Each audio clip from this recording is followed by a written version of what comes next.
একটা গ্রুপ বাংলাদেশ মেরুকরণ হচ্ছে, ভাগ হয়ে যাচ্ছে।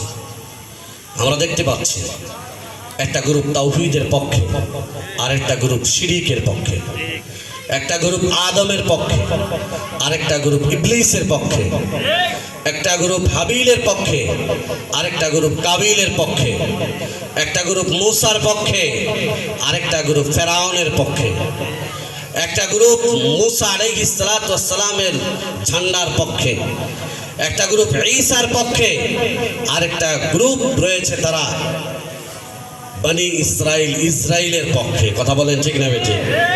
আমরা দেখতে পাই একটা গ্রুপ বর্তমানে মুহাম্মদ সাল্লাল্লাহু আলাইহি সাল্লামের পক্ষে, আর একটা গ্রুপ আবু জাহালের পক্ষে, একটা গ্রুপ আজ শরিয়া আইনের পক্ষে, আরেকটা গ্রুপ আজকে শরিয়া আইনের বিপক্ষে, তাগুতের পক্ষে। আমরা কি শরিয়া আইনের পক্ষে থাকতে চাই না তাগুতের পক্ষে থাকতে চাই? কারা কারা শরিয়া আইনের পক্ষে চাই? আল্লাহু আকবার। আল্লাহ আমাদের কবুল করুন, হাত নামান, সকলে পড়ি আমিন। ভাইরা আমার, আলোচনার ভিতরে চলে এসেছে, সেটা হলো যে আমরা এমন এক নেতার নেতৃত্বে আন্দোলন করি, সংগ্রাম করি, রাজনীতি করি, যেই নেতা একজন আদর্শিক নেতা, যেই নেতার ভিতরে দুর্নীতির কোনো ছিটে ফোঁটা নাই। কথা বলেন ঠিক না বেঠিক? আমাদের নেতা এক নম্বরের।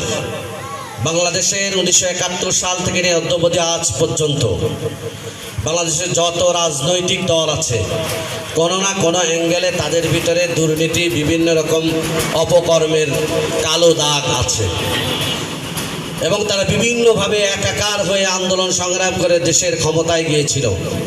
কিন্তু একমাত্র ইসলামী আন্দোলন বাংলাদেশ 1987 সাল থেকে নিয়ে অদ্যাবধি 2026 আজ